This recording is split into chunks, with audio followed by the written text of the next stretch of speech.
Every hour of every day, this government facility in Washington, D.C. turns paper into money. In order to keep up with demand, these machines are running 24/7, pumping out more than $500 million into the U.S. economy every day. But this is only a tiny fraction of how much money is really made. Most of our money exists digitally, and this number currently goes up by more than $4 billion every day.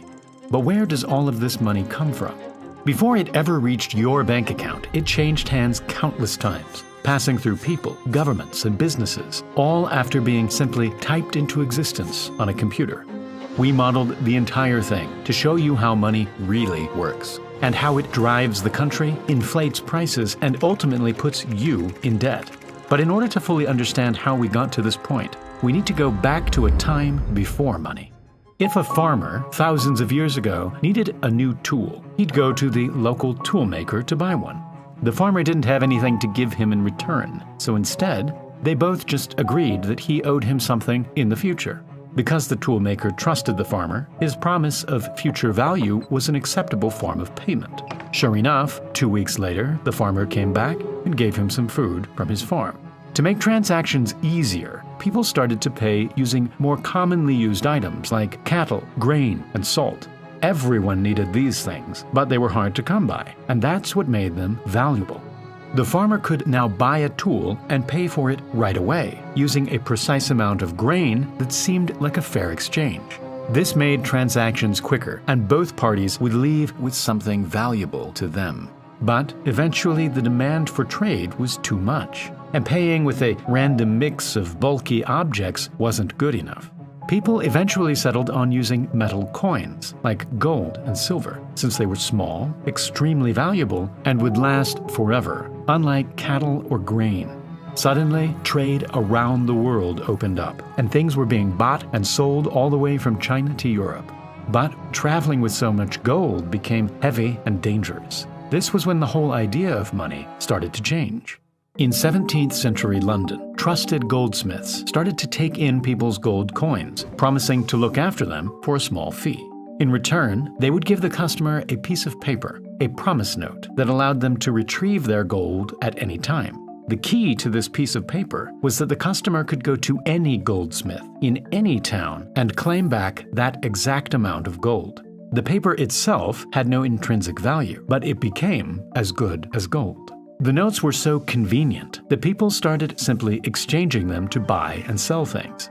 The goldsmiths realized that most people weren't actually coming to retrieve their gold, and so they started loaning out fake promise notes to customers, instant money that had to be paid back with interest, making the goldsmiths a small profit. This was fake money that didn't actually come out of their gold supply. If a goldsmith loaned out 100 coins, they wouldn't become 100 coins poorer. They'd simply write the customer a fake note that was worth 100 coins, which could be spent anywhere. Eventually, the customer would pay back the loan plus the fee, making the goldsmith 105 coins richer. On top of that, the customer would spend their money by paying someone for goods, making them richer. From that single loan, the total money in existence increased by 100 coins, yet no new coins were produced. This meant that more money was in people's hands than actually existed. As long as everyone didn't come to cash in their notes at the same time, everything would be fine. If we replace the goldsmiths with banks and the promise notes with digital money, we have today's system of money. Nowadays, almost everything is bought and sold digitally. But did you know that data brokers buy and sell your own personal data? This could be used against you for things like scams, identity theft, stalking, and harassment. On top of that, when marketing agencies get a hold of your data, they start sending you a never-ending supply of spam.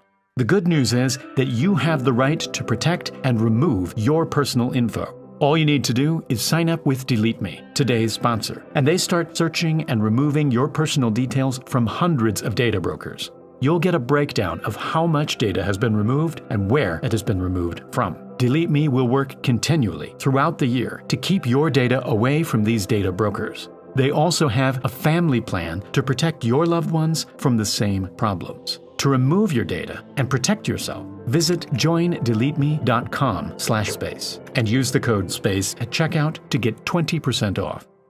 When the 17th century goldsmiths started handing out fake money, it had a profound effect on the economy. Before, no new money could enter the system, and so the money that did exist was simply passed around in a cycle whenever a transaction was made. But this system had a major flaw. Imagine a group of 4 people who have a total of $100 between them. If person 1 pays person 2 for some food, it moves the money around, making it uneven. Then person 2 pays person 4 for a service, and the money moves again. Note that every time money is passed around, value is made and productivity grows. But eventually, the money supply becomes uneven, and less people can participate, slowing down trade and reducing productivity. This system only works if everyone pays each other the exact same amount at the exact same time, something that is impossible in the real world. By adding more money into the system, it speeds up the economy, allowing businesses to grow, products to be made, and ultimately advances our civilization. And so, a constant flow of new money is crucial in our current system. But how is this actually done?